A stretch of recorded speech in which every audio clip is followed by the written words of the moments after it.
balancing truth, principles, and perspective. This is the Equalizer Podcast.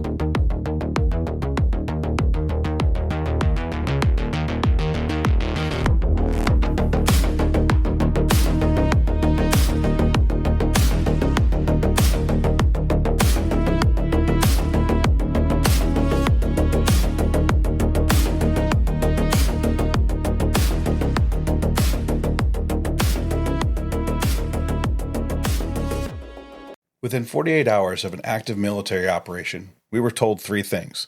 It's a failure, it's illegal, it's another endless war. And the names weren't random Twitter accounts. Hakeem Jeffries, Chris Murphy, Eric Swalwell, Tim Kaine. Let me be direct.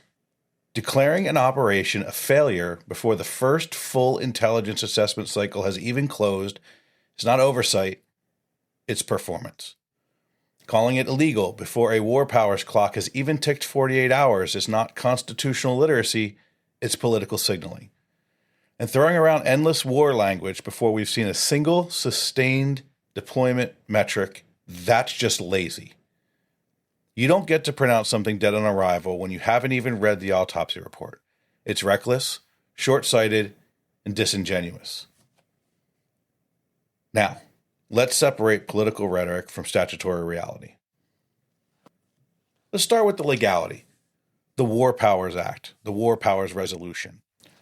What it actually does, the president must notify Congress within 48 hours of introducing forces into hostilities. Trump did that.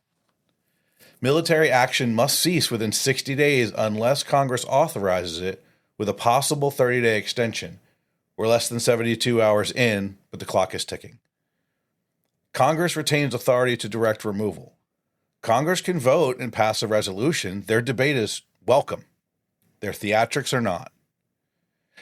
Every modern president, Republican and Democrat, has operated within this framework.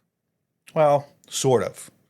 None of them has actually submitted the notification to Congress, and Congress has never stopped them. Except Donald Trump. He actually acted in accordance with the War Powers Act. And that's the statute. So let's talk about the Constitution. Article 1 gives the Congress the power to declare war and control funding. Article 2 makes the President Commander-in-Chief of the Armed Forces. The War Powers Resolution was written to balance those powers, not freeze the President until Congress convenes. There is no legal requirement that Congress must vote before hour one of limited hostilities. Zero. Something can be controversial, strategically risky, escalatory, without being unlawful. If you conflate Congress hasn't voted yet with this is illegal, you either don't understand the statute or you're hoping your audience doesn't. And let's be honest, a real constitutional conflict begins if hostilities exceed 60 days, Congress refuses authorization, Congress demands withdrawal, and the president refuses. That's the fight, not hour 48. Let's talk about the endless war label. Endless war means multi-year occupation, nation building. This is different than regime change, and we'll break that down later. Counterinsurgency, open-ended troop presence. Targeted strikes degrading command and control and missile infrastructure is not a 20-year ground occupation. Words matter. If you call every strike an endless war, the phrase becomes meaningless. You'll hear Tim Kaine and others reference the Joint Comprehensive Plan of Action, or JCPOA, and how Iran was living up to it, quote-unquote. This is the Iran nuclear deal that Obama signed with Iran, the one that came with $1.7 billion in cash being delivered to Iran. Let's be adults about this and look at the facts. From 2015 to 2018, the IAEA reported that Iran was in technical compliance with nuclear restrictions. That's true. But it's also true that sunset clauses meant key restrictions expired over time. In 2020, the arms embargo expired. That's year 5, allowing Iran to begin buying and stockpiling weapons and drones. In 2023, missile and sanction provisions eased in year 8, including restrictions on ballistic missiles and nuclear monitoring. 2026, centrifuge restrictions would have loosened in year 10. Enrichment capacity expansion would have been permissible under the deal. And in 2030, the 3.67% enrichment cap would have ended. Publicly available inspection data shows Iran complied with the 3.67% cap through 2018 at declared facilities. But could a covert program have existed? In theory, yes, but no confirmed evidence has emerged showing enrichment above deal limits during that period. We'll get more into uranium enrichment levels and what that means later on in the show. It's also true that ballistic missile development was not meaningfully constrained. The JCPOA did not ban Iran's ballistic missile program. UN Resolution 2231 called upon Iran to refrain from developing nuclear-capable missiles for 8 years, language far weaker than previous prohibitions had been. Those restrictions expired or would have expired in 2023. The nuclear deal constrained uranium enrichment. It did not dismantle the delivery systems that would carry a weapon if enrichment resumed. It's also true that the proxy warfare through Hezbollah and others continued even after the JCPOA was signed. As we'll discuss later, Iran's network of terror proxies continued to operate unabated. The JCPOA contained no language related to reining in Hezbollah, Hamas, the Houthis, or the Islamic State. It's also true that nuclear knowledge was never erased, only capped. After the U.S. withdrawal in 2018, enrichment levels rose, stockpiles grew, and the breakout time shrank. So here's the honest framing around what happened. The deal delayed. It did not eliminate Iran's ability to create a nuclear weapon and deliver it. You can debate whether delay was worth it, but pretending it permanently solved the problem is a fantasy. Now we leave the talking points behind and let's look at our capabilities and the operational reality on the ground. Let's talk about command and control because that's what decides wars. In modern conflict, you don't have to destroy every tank. You don't have to occupy every city. You destroy the brain, you sever the nervous system, and the body starts swinging in the dark. Start with the headline reality. Iran's supreme leader, Ali Khamenei, is dead. That's not rumor. That's being reported as confirmed by the Iranian state media and multiple major outlets. And once the apex goes, the regime doesn't regroup. It fractures. Now, on top of that, Israeli reporting is describing a leadership decapitation campaign that's not just targeting hardware. It's targeting the people who make the system function. Fox is reporting claims from a senior Israeli official that dozens of senior leaders were killed in the opening phase, and that Israel even struck a meeting of senior Iranian officials as they were trying to organize succession. That's what intelligence penetration looks like. That's what collapse starts to look like. And here's the part the illegal war crowd doesn't want to say out loud. When command and control is disrupted, retaliation stops being strategy and starts being spasms. Look at the maritime picture. Reuters reported a Palau-flagged tanker under U.S. sanctions was hit off Oman's Muzandam Peninsula, injuring crew, 15 of them Indians and 5 Iranians, likely transporting Iranian-sanctioned crude. And maritime officials are explicitly warning that ships may be targeted deliberately or in error. Fox and maritime intelligence reporting identify that sanctioned vessel as the tanker Skylight, describing it as a high-risk Shadow Fleet-linked ship. And the point is simple. When you're hitting vessels with your own nationals aboard and your own sanctioned oil tied up in the routing, that's not precision, that's chaos. Their missiles and one-way suicide attack drones are hitting civilian and energy infrastructure, including airports, hotels, refineries, as well as embassies and bases from the UAE and Qatar to Saudi Arabia, Bahrain, Kuwait, Jordan, Iraq, Oman, Israel, and Cyprus. It's a little like being hit in the face and blinded and then wildly swinging to retaliate. So when you hear failure on day 2, understand what you're actually watching. A regime's leadership structure being hollowed out and the remaining units trying to operate on partial information, degraded coordination, and fear. That's not a failure. That's the definition of operational success. The enemy can still fire, but they can't think. You can argue the politics, fine, but don't lie about the battlefield when the chain of command is snapping. The war is already being decided. Let's talk about air superiority and anchor it historically. If we look back to the Gulf War, it took about 4 to 5 days to establish air dominance over Iraq. Closer in time, we look back to the Iraq War in 2003. It took 2 days to establish air superiority.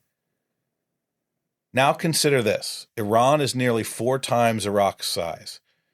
It has hardened missile storage sites, deep tunnel networks, road mobile launcher doctrine refined over decades, integrated air defense structure, and some of the latest equipment coming out of both Russia and China. And yet, early reporting indicates severe degradation of missile launch capacity, significant disruption of command and control nodes, suppression of air defense systems, and rapid air dominance. Why is this different from 1991? Well, because the battlefield has changed. The new F-35s have sensor fusion. They communicate with each other to engage in highly precise, just-in-time attacks, and the munitions receive real-time targeting data, allowing them to switch course as needed. Persistent intelligence, surveillance, and reconnaissance from space and airborne assets, AI-assisted targeting correlation, and kill chains compressed from hours to just minutes. In 1991, coalition forces struggled to hit mobile Scud launchers. Today, mobile systems can be struck during the setup sequence. That's not rhetoric, that's technological evolution. We achieved air dominance in Iran in less than 24 hours. Now let's talk about naval superiority. In the opening phase of this conflict, the fight went straight to the sea. U.S. CENTCOM says all 11 Iranian naval vessels operating in the Gulf of Oman at the start of hostilities have been struck and neutralized within 3 days. That's not incremental damage, that's theater-level collapse in less than a week. Operation Epic Fury began by hitting Iran's first drone carrier, the Iris Shahid Bagheri, and expanded quickly to major surface combatants and auxiliary ships at key naval bases. The result, according to the U.S. military reporting, is the effective removal of Iran's surface presence in the Gulf of Oman. And that matters, because the Strait of Hormuz isn't symbolic, it's strategic. Roughly a fifth of the world's oil moves through that choke point. Remove Iranian naval capacity there, and you don't just win a skirmish, you establish maritime dominance. And maritime dominance means freedom of navigation, choke point leverage, and escalation control at sea. That's not rhetoric, that's operational reality. Now we zoom out. Let's talk about the justifications and timing. Those politicians you heard earlier and many more have launched themselves onto social media and legacy media to declare that Donald Trump is nation building in the mold of Afghanistan and Iraq, and he's forcing regime change. Let's clear something up because this gets blurred and blurred on purpose. Regime change and nation building are not synonyms. Nation building is what we did in Iraq and Afghanistan. That means sending troops on the ground, ministries rebuilt from scratch, writing constitutions, training police forces, supervising elections, spending hundreds of billions of dollars trying to engineer a political system from the outside. That's occupation. That's administrative control. That's years, sometimes decades, of direct responsibility for another country's internal order. Enabling regime change is different. It means weakening a ruling regime's ability to repress its own population. It means degrading the coercive arm, the security services, the surveillance apparatus, the command and control structure, so that internal political forces can actually breathe. You're not writing their constitution. You're not governing their cities. You're not installing your own governor. You're removing the regime's shield. In Iran's case, that shield is the IRGC, centralized clerical authority and a security structure designed to crush dissent. If that structure fractures, it doesn't automatically mean American troops are marching through Tehran. It means the Iranian people, who have already demonstrated repeatedly that they want change, face a regime that is weaker, less coordinated, and less capable of violent repression. That's not nation building. That's altering the balance of power inside the country. And whether that succeeds or fails depends primarily on Iranians, not on Washington. Let's talk ideology, because this isn't being invented. The Iranian regime's leadership has repeatedly used the phrases death to America and death to Israel. That's not Western propaganda, it's documented rhetoric from state rallies, sermons, and official events. The United States has been referred to by the regime as the Great Satan, Israel as the Little Satan. Those phrases aren't fringe slogans, they're embedded in the regime's political theology. Now, we should exaggerate what that means. It doesn't mean every Iranian citizen wants war, doesn't mean every policy decision is irrational or suicidal, but it does mean that hostility towards the United States and the destruction of Israel are not accidental tensions. They are woven into the revolutionary identity of the regime. The Islamic Republic was born in 1979 as a revolutionary theocracy built explicitly in opposition to American influence in the region and the existence of the Israeli state. Anti-Americanism and anti-Zionism aren't side notes, they're pillars of its founding narrative. You can debate strategy, you can debate timing, you can debate escalation. What you can't debate is this. The regime's own language has defined the United States and Israel as existential adversaries for decades. When a government repeatedly declares you its enemy, you don't get to pretend that hostility is theoretical. Now let's talk about the proxy network, because this isn't abstract geopolitics. This is operational reality. It's real time. Iran doesn't project power like a conventional superpower. It projects power asymmetrically through partners, militias, and armed movements across the region. Hezbollah, Hamas, the Houthi movement, militias in Iraq. These are not casual relationships. They are material, financial, and operational partnerships. Hezbollah was built with direct backing from Iran's Islamic Revolutionary Guard Corps in the 1980s. It receives funding, weapons, training, and strategic guidance. Hezbollah has been responsible for attacks that killed Americans, including the 1983 Beirut bombings that killed 241 U.S. service members. It maintains a missile arsenal in Lebanon aimed at Israel, supplied and supported in part through Iranian channels. Hamas has received financial support, weapons transfers, and training from Iran for years. Iran has openly acknowledged backing Palestinian resistance groups. While Hamas is Sunni and Iran is Shia, the partnership is strategic, united around hostility towards Israel. Iranian weapons technology and funding have helped sustain Hamas rocket capabilities directed at Israeli cities. In Yemen, the Houthis have received Iranian weapons components, drones, missile technology, and training.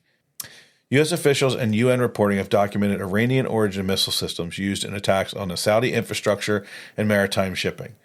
Houthi attacks have targeted U.S. naval vessels and commercial ships in the Red Sea, affecting global trade. Iranian-backed militias in Iraq, including groups with popular mobilization forces, have used explosively formed penetrators and other weapon systems supplied by Iran against U.S. troops. The Pentagon has long assessed that Iranian-backed groups were responsible for the deaths of hundreds of American service members during the Iraq War. That is supported by the U.S. Defense reporting. This isn't random chaos, this is strategy. Iran builds influence by funding, arming, and guiding non-state actors who can pressure Israel, threaten U.S. forces, destabilize Gulf states, and disrupt maritime commerce without triggering direct conventional war. That's the architecture of asymmetric power. Tehran doesn't need to fire the missile itself if the missile's built, trained, funded, and politically directed through its network. You can debate escalation, you can debate timing, but you cannot pretend this network doesn't exist or it hasn't spilled American and Israeli blood. It absolutely has. But why now? Well, the White House X account laid out 4 stated objectives for Operation Epic Fury. 1. Destroy the Iranian regime's missiles. 2. Annihilate their navy. 3. Ensure their terrorist network proxies can no longer destabilize the world. And 4. Ensure Iran can never obtain a nuclear weapon. It's not vague, it's structural. Let's break it down because the order matters. 1. Destroy the Iranian regime's missiles. Missiles are delivery systems. Enrichment is material. One without the other is incomplete, but together they change the balance of power. Let's dive very quickly into uranium enrichment. Natural uranium out of the ground is about 0.7% enriched. What we use in our nuclear reactors, our civilian fuel, is between 3 and 5% enriched. Highly enriched uranium is considered anything over 20%, and weapons-grade uranium is around 90%. So 60% enrichment is not weapons-grade, but most of the hard separative work is already done by the time you reach 60%. So if you have 408 kilograms at 60% enrichment, you have roughly 245 kilograms U-235 content. That doesn't mean 245 kilograms of bomb-ready uranium, but it does mean the breakout timeline shrinks dramatically. This isn't about detonation, it's about latency. Missiles plus a shrinking breakout time equals a compressed decision window. That's why missiles are objective number one. Remove the delivery system. 2, annihilate their navy. Iran's navy isn't built to win blue water battles. It's built to harass shipping, choke energy corridors, and create economic pressure in the Strait of Hormuz. Remove that capability and use secure maritime choke points, prevent escalation leverage, and reduce asymmetric retaliation capacity. It's about leverage removal. 3, neutralize the proxy network. Iran doesn't just project power directly. It projects it through Hezbollah, Hamas, the Houthis, and militias in Iraq. If proxies can launch rockets, strike shipping, attack U.S. bases, destabilize neighbors, then Iran retains escalation pathways even if its conventional forces are degraded. Remove the proxy leverage, and you reduce indirect retaliation options. 4, ensure Iran can never obtain a nuclear weapon. This is the hardest objective because enrichment levels reach 60%. Stockpiles are already accumulated. Breakout time is narrowed. When missile production continues, proxy escalation continues, enrichment reaches 60%, and stockpiles approach multi-device potential, the timelines converge. When latency shrinks and missile capacity scales, deterrence windows close. That's not rhetoric, that's strategic calculus. That's why the rest of it needs to be done first, so there's time to handle the existing enriched stockpiles.